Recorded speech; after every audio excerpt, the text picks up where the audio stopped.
오늘 우리가 함께 읽었던 신명기 26장은 신명기에 기록되어 있는 율법 단락의 마지막 부분입니다.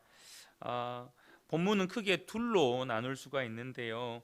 1절부터 15절은 가나안 땅에 들어간 후에 하나님께 드릴 이 성물에 관한 기록입니다.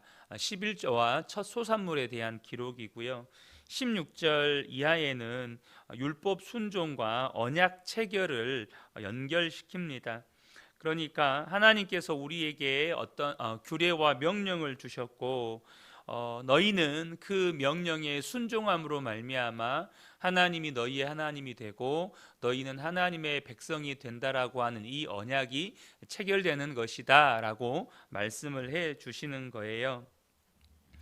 하나님은 이스라엘 백성들을 향해서 모세를 통해 가나안 땅에 입성할 것을 기정사실로 여기고 이제 가나안 땅에서 어떻게 살아야 할 것인지에 대해서 말씀해 주시는 것입니다. 그러니까 이 율법이라고 하는 것은 하나님의 택한 백성이, 하나님께 구원받은 백성이 하나님의 백성으로서 어떻게 살아가야 하는지를 가르쳐 주는 바로 규정들이라고 하는 것이죠. 하늘에서 내린 만나를 받아 먹던 삶이 그치고 이제 선물로 주신 땅에서 직접 농사를 지어서 추수하는 기쁨을 누리게 될 것인데, 비록 직접 농사를 짓지만 하나님께서 그 땅을 가나안 땅을 이스라엘 백성들에게 주셨고 비를 내려 주시고 햇빛을 주셨기 때문에 맺어진 열매잖아요. 그러니까 그 모든 것은 사실 하나님의 것입니다. 땅이 그들의 땅이 아니었어요. 하나님께서 가나안 땅이라고 하는 그 약속의 땅을 이스라엘 백성들에게 주신 거죠. 농사 지을 땅도 사실 하나님이 주신 것이고 거주할 집이나 그 모든 소산물이 하나님이 주신 것입니다. 그래서 그것을 고백하는 의미로 첫 수확을 하나님께 봉헌하라고 하시는 거예요. 2절과 10절을 보면 내 하나님 여호와께서 내게 주신 땅에서 그 토지의 모든 소산의 만물을 거둔 후에 그것을 가져다가 광주리에 담고 내 하나님 여호와께서 그 이름을 두시려고 택하신 곳으로 그것을 가지고 가서, 그러니까 내 하나님 여호와께서 그 이름을 두시려고 택하신 곳은 바로 이스라엘 이 가나안 땅의 중앙에 성막을 지었거든요. 그 성막이 있는 곳을 의미합니다. 또 10절도 보면 여호와께서 이제 내가 주께서 내게 주신 토지 소산의 만물을 가져왔나이다 하고 너는 그것을 내 하나님 여호와 앞에 두고 내 하나님 여호와 앞에 경배할 것이며, 그러니까 이 첫 수확물을 하나님께 드리는 것은 어떤 신앙의 고백인 것입니까? 이 모든 것이 하나님의 것입니다라는 신앙의 고백이라는 거예요. 땅도 하나님이 주셨고 비와 해도 하나님이 주셨고, 사실 그 땅에서 뿌릴 씨앗도 이스라엘 백성들이 가져온 게 아니고 그 땅에서 원래 가나안 땅에서 살던 토착민들이 지었던 그 수확물들, 그러니까 가나안 정복 전쟁을 해서 그 땅을 차지하고 또 경작지를 차지하고 곡물 창고를 차지하고 집들을 차지할 때 이미 그들이 정복 전쟁에서 승리함으로 하나님께서 그들에게 주신 것들이었어요. 그러니까 어느 것 하나 그들이 자기 힘으로 거둔 것이 없었습니다. 하나님이 주신 모든 것으로 그들은 가나안 땅에서 시작할 수 있었던 것이죠. 이 첫 수확물을 하나님께 드리는 것은 한 번 드린 것이 아니고 1월에는 보리를 드렸고 3월에는 밀을 드렸고 7월에는 포도를 드렸습니다. 그런데 제가 방금 이 2절과 10절만 따로 읽어 드렸는데요. 이 2절과 10절 사이에는 첫 수확물을 하나님께 드림에 있어서 아주 중요한 신앙 고백이 들어 있습니다. 이것은 이 첫 수확물을 하나님께 드리는 신앙 고백은 이 모든 것이 하나님의 것입니다라는 고백만 있는 것이 아니고, 하나님께서 이스라엘 백성들에게 어떤 은혜를 베푸셔서 애굽에서 구원하시고 가나안 땅까지 인도하여 드리셨는지에 대한 신앙 고백이 담겨져 있어요. 6절부터 9절을 보겠습니다. 애굽 사람이 우리를 학대하며 우리를 괴롭히며 우리에게 중노동을 시키므로 우리가 우리 조상의 하나님 여호와께 부르짖었더니 여호와께서 우리의 음성을 들으시고 우리의 고통과 신고와 압제를 보시고 여호와께서 강한 손과 편팔과 큰 위엄과 이적과 기사로 우리를 애굽에서 인도하여 내시고 이곳으로 인도하사 이 땅 곧 젖과 꿀이 흐르는 땅을 주셨나이다. 그러니까 지금 첫 수확물을 하나님께 드리는 이 신앙 고백에는 이 모든 것이 다 하나님의 것입니다라는 신앙의 고백만 있는 것이 아니고, 하나님께서 내게 은혜를 베풀어 주셔서 나를 그 애굽의 고통에서 구원하시고 여기까지 인도하여 주셨기 때문에 내가 하나님께 드릴 수 있었습니다 라는 이 고백이 담겨 있는 거예요. 하나님께서 나를 죄와 사망에서 십자가의 은혜로 말미암아 구원하여 주셔서 내가 하나님께 11조를 드릴 수 있고 감사 예물을 드릴 수 있었습니다 라는 신앙의 고백이 담겨 있다는 것이에요. 여러분, 저와 여러분이 하나님 앞에 예물을 드릴 때 어떤 신앙의 고백이 담겨져 있어야 하는지를 이제는 분명하게 아셔야 합니다. 우리가 11조를 드리고 혹은 감사 예물을 드릴 수 있잖아요. 그럼 그때 우리가 드리는 고백은 이 모든 것은 하나님의 것입니다 라는 고백은 당연한 거예요. 그런데 중요한 것은 바로 그 하나님께서 예수 그리스도로 말미암아 나를 모든 죄와 사망과 저주에서 구원하셨고 여기까지 인도하여 주셨기 때문에 내가 드릴 수 있었습니다 라는 이 신앙의 고백이 우리의 11조에 혹은 감사 헌금에 담겨져 있는 것입니다. 특별히 제사장은 이게 이제 시간이 흘러서 한 대가 지나고 2대가 지나고 3대가 지나고 하면 잊어먹잖아요. 우리가 사사기를 통해서 보면 알지만 여호수아와 그와 함께하던 세대가 다 죽고 나면 그 다음 세대들이 하나님이 이스라엘 백성들을 위해서 어떤 구원의 은혜를 베푸셨는지를 다 잊어버렸다고 말씀합니다. 그래서 제사장은 후대에도 이것을 잊어먹지 않도록 끊임없이 가르쳐야 하는 의무가 있었습니다. 사랑하는 성도 여러분, 우리가 추수한 그 이스라엘 백성들이 추수한 나달 하나 속에도 기나긴 구원의 이야기가 담겨져 있는 거예요. 오늘 내가 가지고 있는 작은 동전 하나에도 하나님 나라의 이야기가 담겨 있고 나를 여기까지 인도하신 하나님의 놀라운 구원의 서사가 담겨져 있는 것입니다. 여러분이 가지고 있는 동전 하나에도 하나님께서 베푸신 구원의 은혜가 담겨 있기 때문에 우리가 하나님 앞에 감사하지 않을 수 없고 또 내 것이라고 주장할 수가 없는 것이죠. 사랑하는 성도 여러분, 우리가 하나님 앞에 예물을 드릴 때 저와 여러분이 하나님 앞에 그래 우리가 헌금해야지 이게 아니라 정말로 그 놀라운 구원의 서사와 그 구원의 은혜에 대한 감격과 기쁨과 감사가 담겨 있는 그런 고백으로 하나님께 드릴 수 있는 저와 여러분이 되시기를 축복합니다.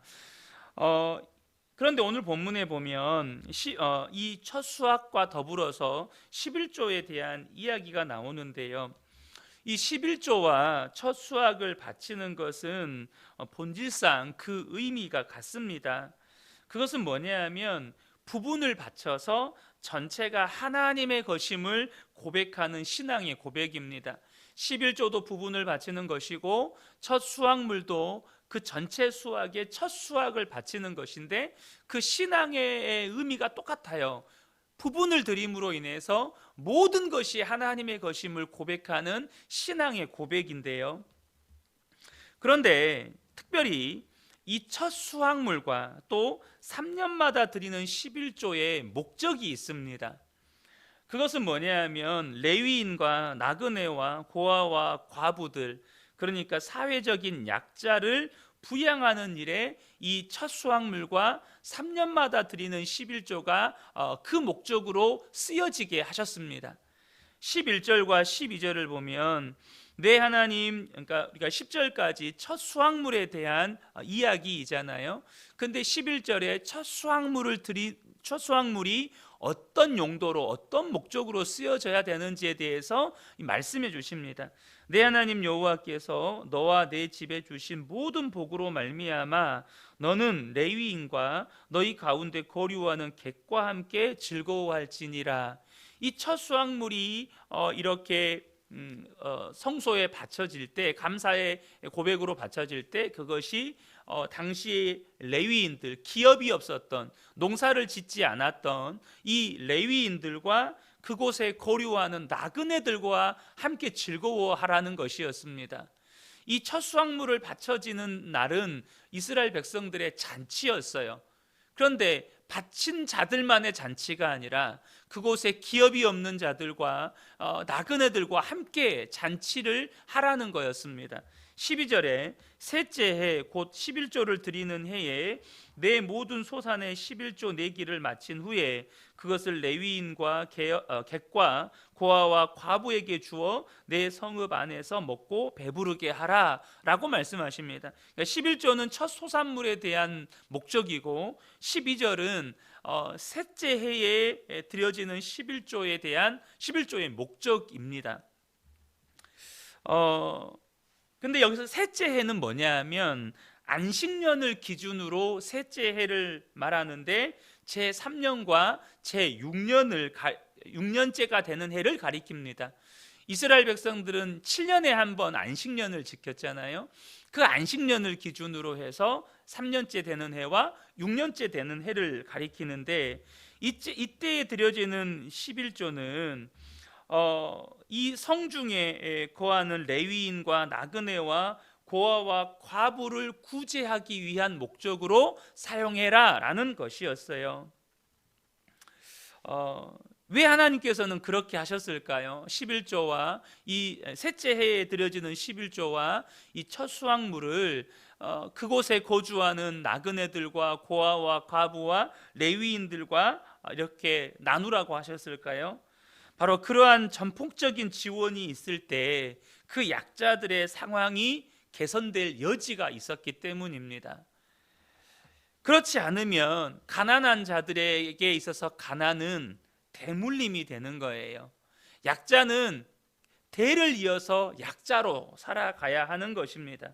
그래서 겨우 목숨을 부지하고 연명하는 수준이 아니라 그렇게 전폭적인 지원을 통해서 그들의 삶이 조금이나마 개선될 수 있도록 이스라엘 백성들이 이 첫 수확물과 세 번째 해에 드리는 이 11조를 가지고 그곳에 있는 사회적인 약자를 돕게 하셨다는 것입니다.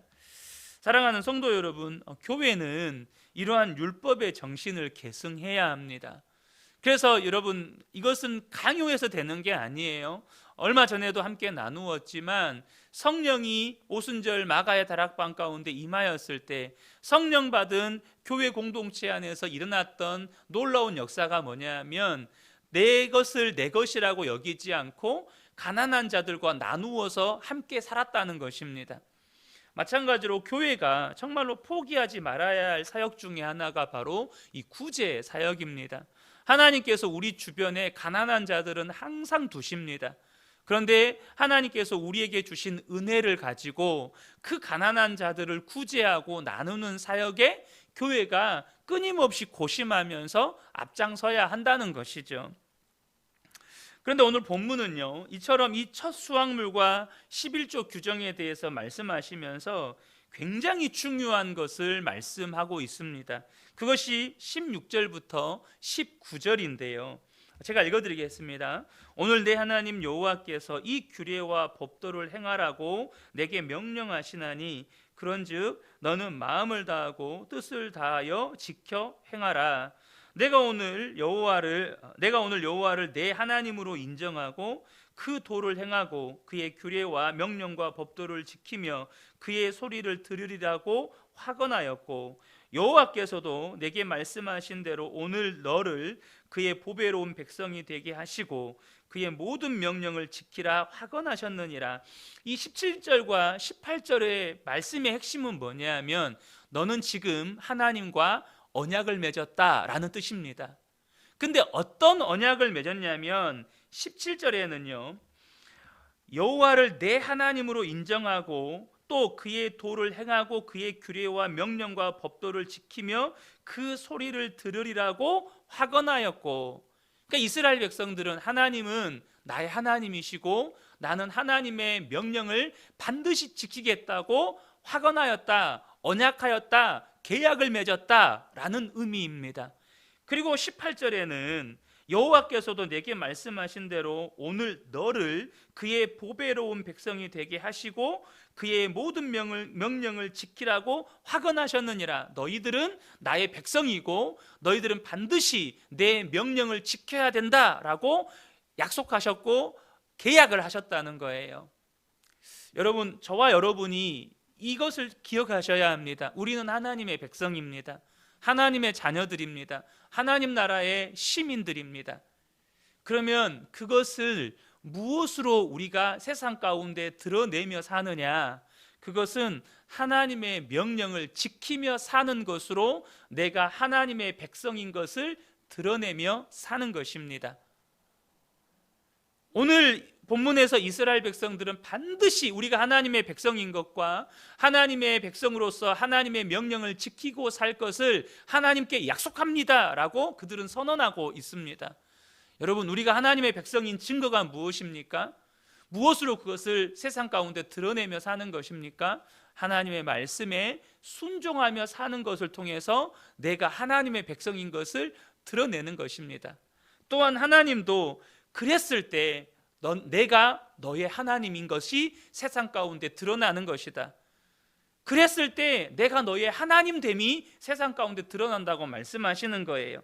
그래서 19절을 보면 그런즉 여호와께서 너를 그 지으신 모든 민족 위에 뛰어나게 하사 찬송과 명예와 영광을 삼으시고 그가 말씀하신 대로 너를 내 하나님 여호와의 성민이 되게 하시리라 라고 말씀하십니다.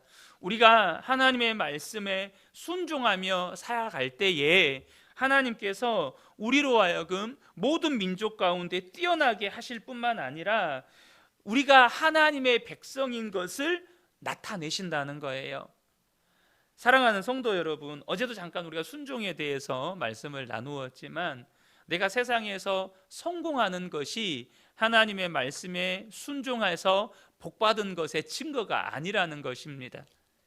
여러분, 우리가 하나님의 말씀을 지키고 순종하는 것 그 자체로 하나님께서는요, 우리의 삶 가운데 우리가 문제로 여겼던 그 수많은 문제들을 이제는 하나님이 나의 하나님 되신다는 사인으로 삼아주시기 시작합니다. 그래, 그 문제는 예수님이 그리스도가 되심의 표적으로 삼아주신다는 거예요. 언제요? 내가 하나님의 말씀에 순종하며 살아갈 때. 그 전까지는 그것이 저주인 것 같았었고 내가 하나님께 벌받은 것 같았는데 하나님의 말씀에 순종하며 살면 그 모든 문제들은 사인이 된다는 거예요. 내가 하나님의 백성인 것에 사인이 된다는 것입니다. 그래서 하나님이 우리의 인생을 하나님의 영광 삼으시고 찬송으로 삼으신다는 것입니다. 사랑하는 성도 여러분, 우리는 하나님을 사랑한다고 고백합니다. 근데 그 사랑을 무엇으로 증명합니까? 하나님의 말씀에 순종하는 것으로 증명하는 것입니다. 마음 다해 힘 다해 뜻 다해 하나님의 말씀에 순종하면서 살아가면 하나님 반드시 우리를 하나님의 백성 삼으시고 하나님이 우리의 하나님 되신다는 것을 드러내신다는 것이에요. 저는 우리 모든 성도님들이 하나님의 찬송과 명예와 영광이 되시기를 축복합니다. 언제요? 하나님의 말씀에 마음 다해 힘 다해 뜻 다해 순종하며 살아가면 우리가 하나님의 영광이 되고 찬송이 되고 명예가 되신다는 거예요.